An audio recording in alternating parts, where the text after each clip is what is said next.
Dzień dobry, a właściwie dobry wieczór. Mówię dziś z Hanoi, stolicy Wietnamu, i zapraszam na nowy cykl na naszym kanale.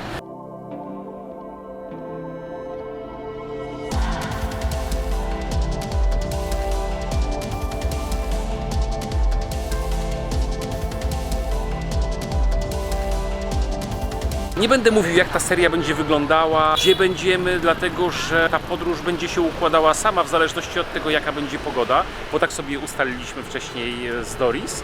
Natomiast jeżeli obejrzycie całą serię, będziecie wiedzieli, jak można zaplanować swoją podróż. Natomiast wiemy na pewno, że w Hanoi zostajemy tylko jeden dzień, a później jedziemy do Sapa, więc zapraszamy na ten film i na kolejny z tej serii.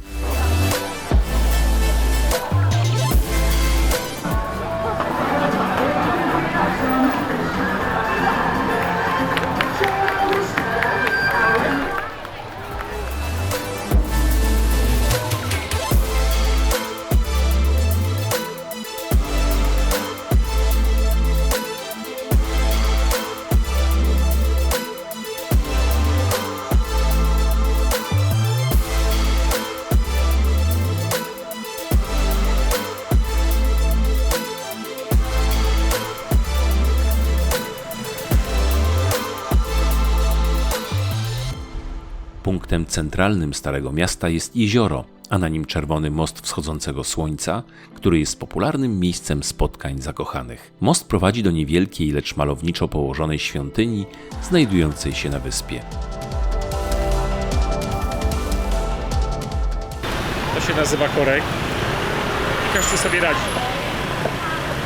Najwyższy czas, żeby wybrać się gdzieś na jedzenie. My wybraliśmy nasze okolice obok hotelów w starszej części miasta. Idziemy na Beer Street, gdzie podobno są potworne tłumy, ale dają bardzo dobrze zjeść, więc zaraz poszukamy jakiegoś ładnego miejsca. Kuchnia Wietnamu uznawana jest za najzdrowszą na świecie. Ma 3 wariacje w zależności od regionu: północną, środkową i południową, czyli Hanoi, Hue i Saigonu. Różni się pomysłami na mieszanie smaków, w których zawsze jest balans słodkiego, ostrego, słonego i kwaśnego. Kuchnia Hanoi to znakomite sosy rybne i sojowe, prostota i łatwość przyrządzenia. To jest hot pot, najbardziej popularne danie w Wietnamie, oczywiście obok zupy pho. Hotpotów też jest kilka rodzajów, ale ten z owocami morza wydaje nam się najsmaczniejszy. To danie na niezwykły i sycący obiad lub kolację.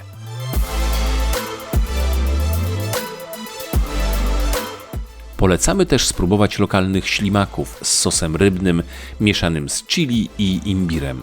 Smakują obłędnie.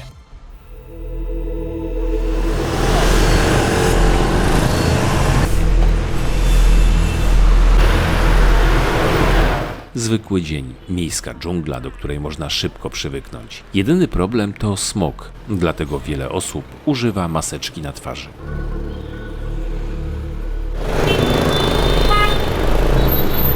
Jak ktoś się zastanawia, jak przechodzić przez ulicę w Hanoi, to powiem krótko, na pewniaka. Oni widzą białasów po prostu i omijają.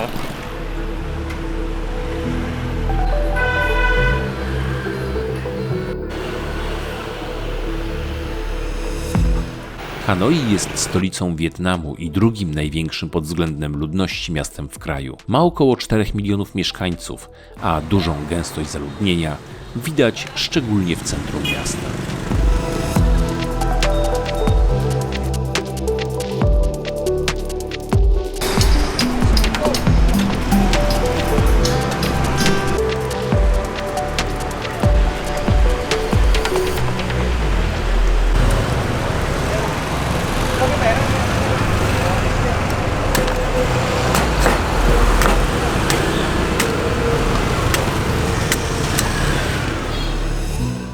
Historia Hanoi, nazywanego wzlatującym smokiem, sięga 200 lat przed naszą erą. Chociaż było wielokrotnie niszczone, to szczególnie na Starym Mieście wciąż można znaleźć wiele zabytków dawnej architektury. Jesteśmy na Train Street, jednym z takich miejsc, które gorąco polecamy, żeby zobaczyć w Hanoi. Piszą o tej ulicy, że jest jedną z najsłynniejszych i jednocześnie jedną z najbardziej niebezpiecznych ulic w tym mieście, ponieważ przejeżdża tu pociąg i trzeba po prostu na ten pociąg uważać. Pełna jest klimatycznych kafejek, w których ceny są prawie chyba 2 razy droższe niż w pozostałych częściach Hanoi, a my też spieszymy poinformować, że ulica jest znowu otwarta, bo była zamknięta w 2019 roku w czasie pandemii.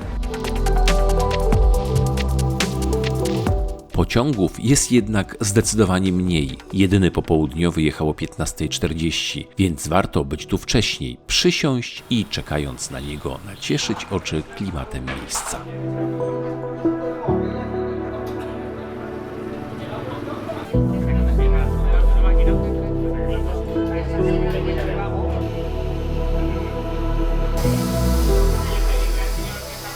Co? Lekki stresik? No jest, a jak po torach?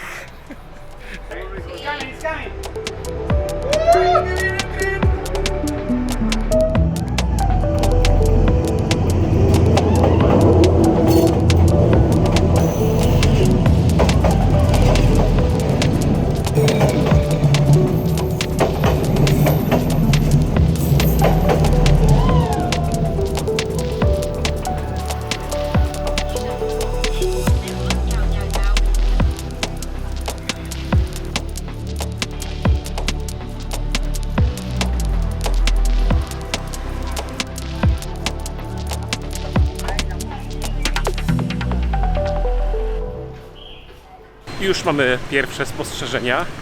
Takie, że na przykład tu jest morze skuterów, morze samochodów i jakoś nikt z nikim się nie zderza, dają radę. To jest w ogóle obłędne.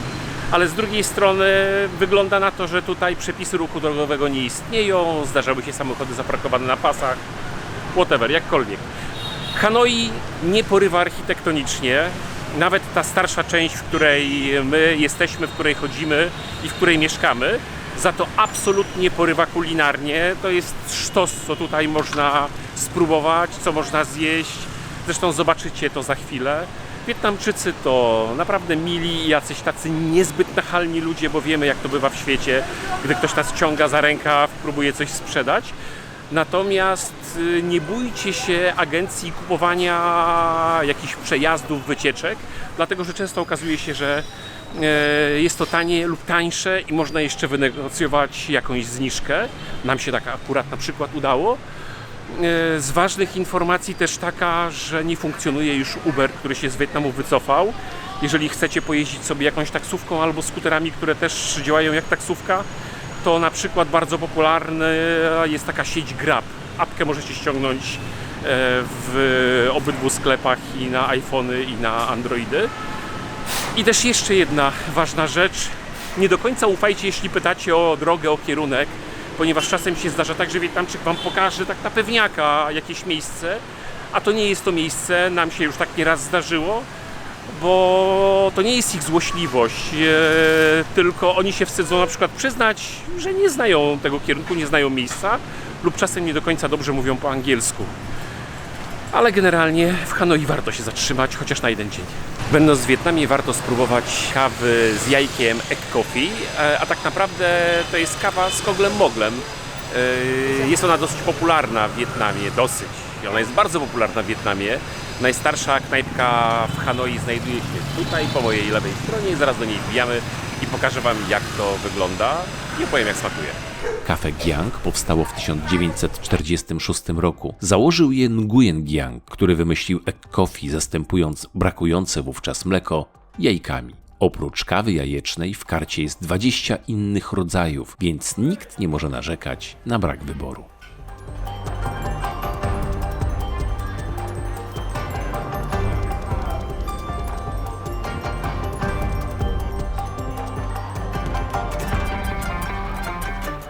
Już mogę Wam powiedzieć, że to jest naprawdę obłędne. Na wierzchu jest taka pianka jajeczna à la kogel-mogel. Pod spodem jest espresso, łyżeczką to sobie łączymy i naprawdę smakuje wyśmienicie. Jest wygląda to obłędnie, mam ślinoty.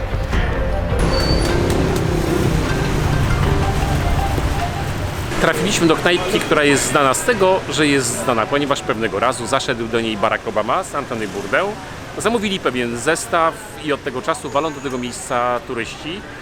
W knajpie możecie znaleźć Obama Combo, które kosztuje 120 000 dongów. Jedzenie jest tutaj dobre, nie wybitne, ale jest dobre, więc jeżeli ktoś chciałby odwiedzić to miejsce, to naprawdę warto tutaj za moimi plecami.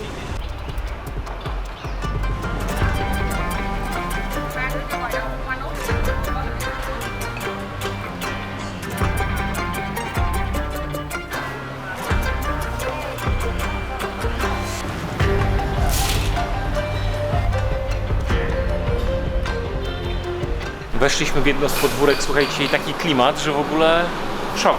Zobaczcie, jak to wygląda. Dom z 1928 roku, a tu na ścianie potłuczone azulejos. Chyba, tak mi się wydaje, no.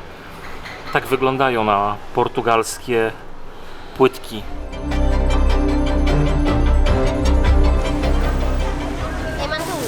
Jeśli masz wrażenie, że w Wietnamie ciągle przygotowuje się jedzenie, je lub po jedzeniu sprząta, to chcemy Cię uspokoić, że nas to poczucie prześladowało na każdym kroku. Palenie śmieci na ulicy? Nie powiemy, że to norma, ale jak widzicie, to też się zdarza. I chociaż spędziliśmy przy tej kobiecie kilkanaście minut, nikogo to nie zdziwiło i nikt nie reagował. Jednym z ciekawszych budynków w sercu Starego Miasta jest przypominający świątynię dom Dinh Kim Ngan, położony przy ulicy Hang Bak. Zbudowany w celu spotkań towarzyskich i kultu Hien Vien, legendarnej postaci uważanej za założyciela wszystkich rzemiosł. Handlowano tu m.in. srebrnymi sztabkami, powszechną walutą w XIX-wiecznym Wietnamie. Głównym odbiorcą srebra była prawdopodobnie rodzina cesarska. I dotarliśmy w Hanoi do budynku 87 Mamai, na ulicy 87 Mamai. To najstarszy zachowany budynek Hanoi, zachowany w pięknym stylu i tutaj ten budynek można zwiedzać, zobaczyć jego wnętrze. Bilet wstępu kosztuje 10 000 dongów, czyli po obecnym kursie złoty 90 zł. Idziemy do środka, zobaczmy, jak to wygląda. Dom 87 Mamai jest klasycznym przykładem zabudowy mieszkaniowej z końca XIX wieku, zwanej rurową. Jest wąski od strony ulicy, bo dzięki temu płacono mniejsze podatki, ale niezwykle długi, 70 metrów i ma 157 metrów powierzchni. Światło wewnątrz zapewniał dziedziniec. Drewniane schody prowadzą na piętro, gdzie są pokoje do spania i modlitwy. Jest antresola wokół dziedzińca. Dom zbudowany jest z drewna, krytego dachówką, dzięki czemu latem jest w nim chłodno, a zimą ciepło.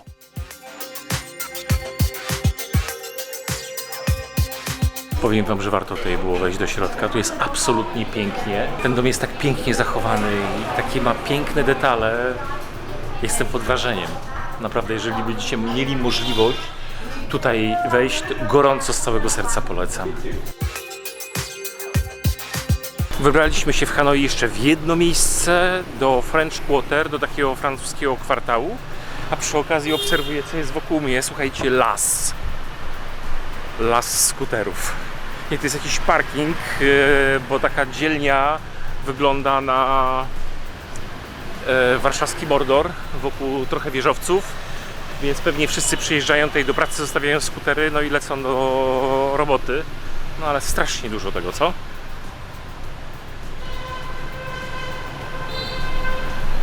Robi wrażenie.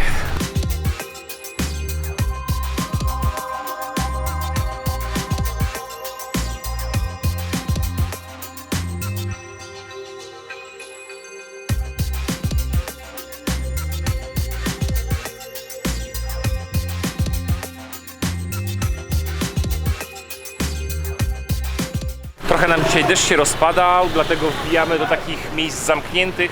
To jest najstarsza ocalała hala targowa w Hanoi, która powstała pod koniec XIX wieku i to jest hala, która była budowana jeszcze przez Francuzów. Jeśli szukasz wietnamskich przypraw, nietypowych dodatków i smaków, to znajdziesz je właśnie tutaj.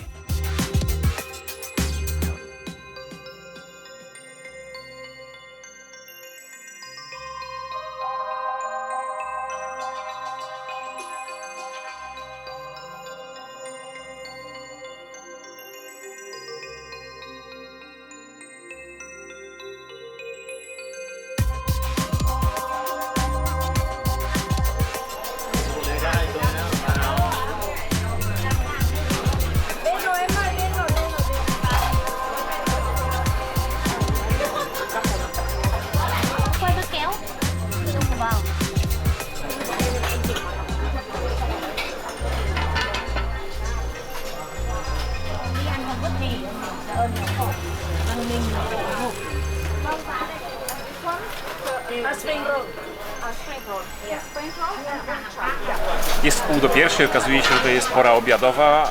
Weszliśmy w jedną z uliczek odchodzących od tego starego XIX-wiecznego targowiska i po prostu to jest zatrzęsienie pysznego jedzenia. Nie trzeba iść do restauracji.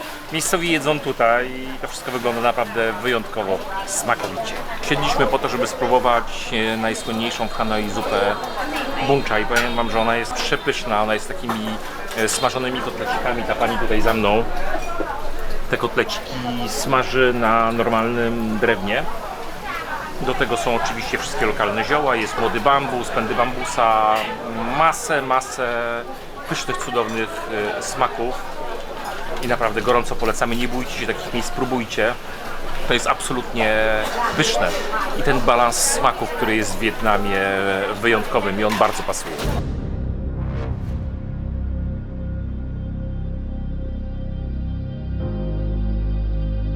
Katedra Świętego Józefa, która stylem przypomina Notre Dame de Paris, jest najstarszym kościołem w Hanoi. Jej budowę rozpoczęto w 1884 roku. Kościół był jedną z pierwszych budowli francuskiego rządu kolonialnego w Indochinach.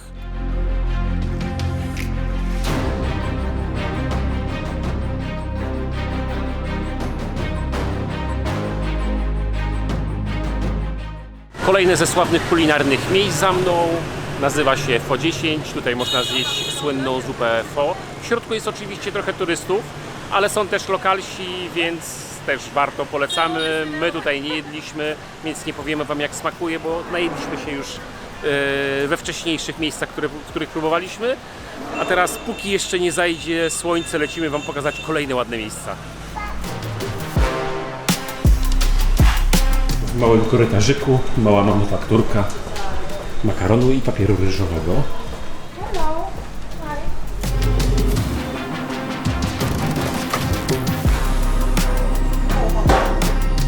To wam jeszcze powiem, że makaron z tej lokalnej, malutkiej manufaktury można spróbować we wszystkich knajpach w okolicy. Hello. Zobaczcie. Tu się nikt nie certoli, tu się wjeżdża motorkiem w takie korytarze, ale wracając do wątku, w knajpkach, które są tutaj za moimi plecami obok, makaron z tej lokalnej, bardzo dobrej manufaktury można spróbować. Więc na tej ulicy Ban Po Sach, napiszę wam to, Bat Dan, ta ulica się nazywa, 49B, numer tej manufaktury, a tutaj wokół są knajpki, gdzie można tego makaronu popróbować.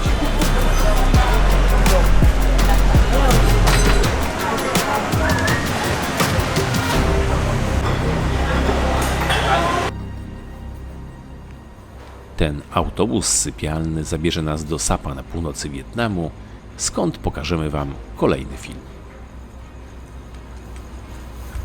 Na co ty czekasz, Dorys? Odkryłaś w ogóle to? Super. Okej. Fajosko. Słuchajcie, sleeping bus. Dorys się Ale ja przygotowuję już do szpiulkolotu. Się, tak, ukokoszę, ale zobacz tutaj. To będzie nie, no to jest niezapomniana hit. noc.